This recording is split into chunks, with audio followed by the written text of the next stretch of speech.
आज हम बात कर रहे हैं एक ऐसी किताब की जो कहती है इन्वेस्ट इन योरसेल्फ। ये किताब कोई लंबी फिलॉसफी नहीं देती, ये सीधा और प्रैक्टिकल तरीका बताती है कि आप कैसे अपनी लाइफ को धीरे धीरे अपग्रेड कर सकते हैं by using your time, energy and daily habits in a better way. ये किताब आपको सिखाती है कि खुद में निवेश करना क्यों दुनिया का सबसे प्रॉफिटेबल काम है। बुकपीडिया पर आज हम इसी किताब की गहराई में जाएंगे।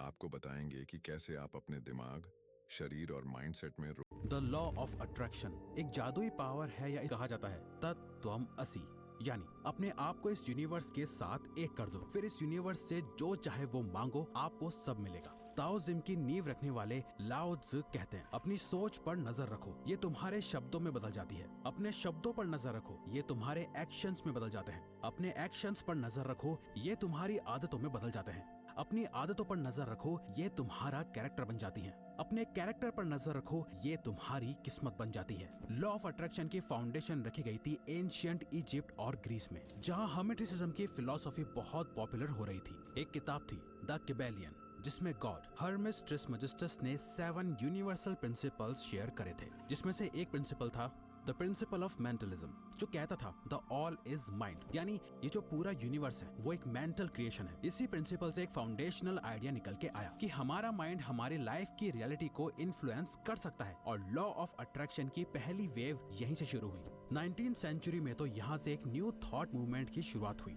जहां लोगों ने इन एंशिएंट आइडियाज को मॉडर्न कॉन्टेक्स्ट में यूज करना शुरू कर दिया। मेनली 3 लोग थे जो बहुत ही हैवीली इस आइडिया को प्रमोट कर रहे थे, Phineas Quimby, Ralph Waldo Emerson and William Walker Atkinson, जिनका ये मानना था कि माइंड में एक तरह की हीलिंग पावर्स होती हैं और एक पॉजिटिव मेंटल स्टेट से हम अपनी लाइफ को कंप्लीटली चेंज कर सकते हैं। जहां फिनियस क्विम्बी कहते थे कि हर बीमारी की जड़ इंसान का माइंड है, अगर वो अपने माइंड को सही कर ले तो हर बीमारी का इलाज हो जाएगा। राल्फ वाल्डो इमर्सन ने माइंड के इनफाइनाइट पोटेंशियल को बताना शुरू करा। उन्होंने मैनिफेस्टेशन की पावर को दुनिया के सामने रखा, और विलियम वॉकर एटकिंसन वो पहले पर्सन थे जिन्होंने लॉ ऑफ अट्रैक्शन इस वर्ड का यूज करा था। उन्होंने अपनी 1906 की book thought vibration the law of attraction in the thought world में सबसे पहले इसका मेंशन करा, जहां उन्होंने ये सिखाया कि कैसे हमारे थॉट्स एनर्जीज की तरह अट्रैक्ट करते हैं। 20th सेंचुरी आते आते ये आइडिया और ज्यादा पॉपुलर होने लगा। खासकर नेपोलियन हिल की book think and grow rich ने इसे और ज्यादा मेन स्ट्रीम कर दिया, जहां उन्होंने डिजायर के कॉन्सेप्ट को बताया कि कैसे आप जो दिल से चाहते हो, जो आपका डीप डिजायर होता है, वो एक न एक दिन रियलिटी जरूर बन जाता है। Whatever the mind can conceive and believe,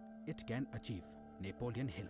ऐसे नॉर्मन विंसेंट पीएल की the power of positive thinking, Joseph Murphy की the power of your subconscious mind I, जहां सेम बात करी गई, कैसे एक पॉजिटिव मेंटल एटीट्यूड आपको दुनिया जहां की सारी सक्सेस और हैप्पीनेस ला के दे सकता है। और कहानी यहाँ भी नहीं रुकी। 21st सेंचुरी में रोंडा बर्न ने ईयर 2006 में एक बुक रिलीज करी जिसका नाम था द सीक्रेट, और इस किताब से मानो लॉ ऑफ अट्रैक्शन दुनिया भर में फेमस हो गया। एक क्रांति आ गई। ये बुक इतनी सक्सेसफुल हुई कि दुनिया के कोने कोने तक ये लॉ ऑफ अट्रैक्शन की वेव पहुंच गई। दुनिया भर में इसकी बातें होने लगी। बॉब प्रॉक्टर इसे हर किसी को सिखाने लगे। ओपरा विनफ्रे ने अपना शो लॉन्च करा, जहां उन्होंने हर एक सेलिब्रिटी से इस आइडिया को प्रमोट करवाया। अब इससे हुआ ये कि जब कोई चीज इतनी ज्यादा पॉपुलराइज कर दी जाती है तो उसका मीनिंग खत्म हो जाता है और उसके पॉजिटिव से ज्यादा नेगेटिव इफेक्ट्स देखने को मिलने लगते हैं। जैसे मिड 2000 के time the Oprah Winfrey show के स्टूडियो को एक लेटर आया किम तेनखम की तरफ से, जो लिखती हैं कि वो इस शो से और द सीक्रेट बुक से इतनी ज्यादा इन्फ्लुएंस हो गई कि उसने अपने ब्रेस्ट कैंसर की मेडिकल ट्रीटमेंट ही लेना बंद कर दिया। उसने ये क्लेम करा कि वो 2008 तक कैंसर फ्री हो जाएंगी। उसे अपने ऊपर पूरा भरोसा है, वो इसे ही अट्रैक्ट कर रही हैं, मैनिफेस्ट कर रही हैं, और यूनिवर्स उसकी सुनेगा। लेकिन हुआ क्या? ईयर 2010 में किम की कैंसर से डेथ हो गई। मगर ये सब नहीं होता अगर किम इस पे ब्लाइंडली ट्रस्ट करने के बजाय इसके पीछे की साइंस को समझती तो। जरूरी नहीं है कि किसी बड़े और फेमस आदमी ने कुछ बोल दिया तो वो सही ही हो, और अब बिना ज्यादा सोचे समझे उससे फॉलो करने लग जाओ। ये लॉ ऑफ अट्रैक्शन वो है जिसे आपको सिखाया जा रहा है और बेचा जा रहा है। लेकिन लॉ ऑफ अट्रैक्शन को अच्छे से यूज करने के लिए आपको ये समझना होगा कि ये काम कैसे करता है। Part 2 the science. साल 1954 की बात है। उस टाइम की कन्वेंशनल विजडम के अकॉर्डिंग 4 मिनट से कम टाइम में 1 माइल तक रनिंग करना इम्पॉसिबल था। साइंटिस्ट ने ये तक कह दिया था कि इतना तेज भागना ह्यूमन बॉडी की कैपेसिटी से बाहर है, ये इम्पॉसिबल है। इससे ज्यादा पुश करा तो सीवियर इंजरी होने का खतरा है। और कुछ ही दिनों बाद 5 मई को रॉजर बैनिस्टर ने 3 मिनट्स 59 सेकंड्स में 1 माइल को कंप्लीट करा और सब शॉक्ड हो गए कि ये कैसे पॉसिबल है। और उसके 6 हफ्ते बाद एक ऑस्ट्रेलियन एथलीट ने ये टारगेट 3 मिनट्स एंड 58 सेकंड्स में कंप्लीट कर लिया। आपको पता है 1954 से लेकर अब तक कितने लोगों ने इस 4 मिनट के बैरियर को क्रॉस कर दिया है, जिसे करना इम्पॉसिबल था? 1663 लोगों ने, जिनमें तो कुछ हाई स्कूल स्टूडेंट्स भी शामिल हैं। जिसने इस रिकॉर्ड को सबसे पहले तोड़ा था रॉजर बैनिस्टर आगे जाके एक न्यूरो साइंटिस्ट बन गए, जिन्होंने बताया कि इस रिकॉर्ड को तोड़ने के लिए उन्होंने अपनी बॉडी से भी ज्यादा अपने माइंड को स्ट्रॉन्ग बनाया। ये जो 4 मिनट्स का टारगेट था ये उनके दिमाग में था। वो दिन रात इस रेस को विजुअलाइज करते रहते थे, अपने आप को हर एक स्टेप लेते सोचते रहते थे। उन्होंने ये सब करके दिखाया क्योंकि वो ऑलरेडी इस रेस को अपने माइंड में 1000 से भी ज्यादा बार जीत चुके थे। अब इसे आप लॉ ऑफ अट्रैक्शन कह सकते हो, लेकिन साइंस में इसे न्यूरोप्लास्टिसिटी कहते हैं। जब आप किसी चीज पे डीपली बिलीव करने लग जाते हो तो आपके ब्रेन के न्यूरल पाथवेज स्ट्रॉन्ग होने लगते हैं। जो चीज एक टाइम पर दुनिया के लिए इम्पॉसिबल लग रही होती है वो आपके माइंड में प्रैक्टिकली पॉसिबल हो जाती है। आपके माइंड के कनेक्शंस इतने ज्यादा स्ट्रॉन्ग हो जाते हैं। तो इससे एक सबसे इम्पोर्टेंट चीज होती है, आपका माइंड, आपकी बॉडी और आप मिलकर उस एक चीज पे अपना एब्सोल्यूट बेस्ट दे पाते हो, जिससे रिजल्ट का मिलना ऑलमोस्ट गारंटेड हो जाता है। इसी का यूज करके एडमंड हिलरी पहली बार माउंट एवरेस्ट पे चढ़े थे। सचिन ने 100 सेंचुरीज बनाई, इलॉन मस्क ने अपना पूरा एम्पायर खड़ा करा। ये सब पॉसिबल हुआ न्यूरोप्लास्टिसिटी की वजह से। वॉल्ट डिज्नी, जिन्होंने डिज्नी को बनाया, जब वो अपने डेथ बेड पे थे और मौत का इंतजार कर रहे थे तो एक रिपोर्टर उनसे मिलने आया और कहा, सर, डिज्नी का पहला थीम पार्क बनने जा रहा है, आपको ये सोच के कैसा फील हो रहा है कि आप उसे कभी नहीं देख पाएंगे? वॉल्ट डिज्नी ने जवाब दिया, तुम शायद समझे नहीं, अगर मैंने उसे पहले कभी न देखा होता तो तुम उसे कभी नहीं देख पाते।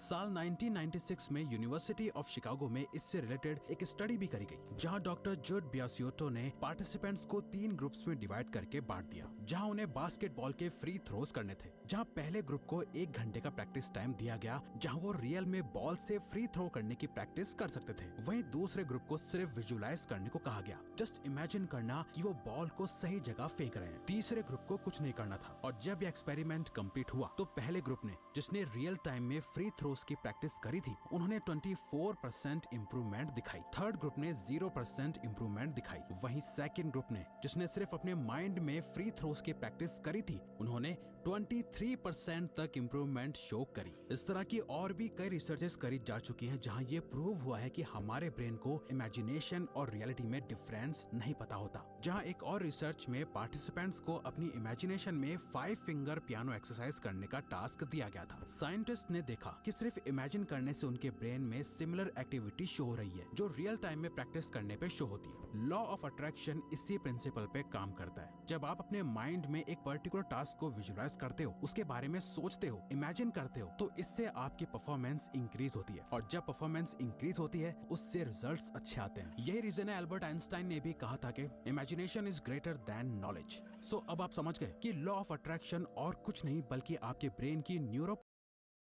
हेलो फ्रेंड्स, मेरे चैनल को लाइक एंड सब्सक्राइब करें। मैं इम्पॉर्टेंस बुक्स जितनी होती हैं यूनिवर्स में, मतलब जितने भी बुक्स हैं, पॉजिटिव थिंकिंग, अदर चीज़ें जो आपको रिलेट करती हैं सही डायरेक्शन में आपके लाइफ के प्रति, जितनी भी यूनिवर्स को समझने में या आपके ब्रेन को समझने में थिंकिंग, जितनी भी पॉजिटिव बुक्स हैं, मैं सारी बुक्स को पढ़ के उनको एनालिसिस करके उनके इम्पोर्टेंस पॉइंट को डिकोड करके मैं आपके लिए लाऊंगा।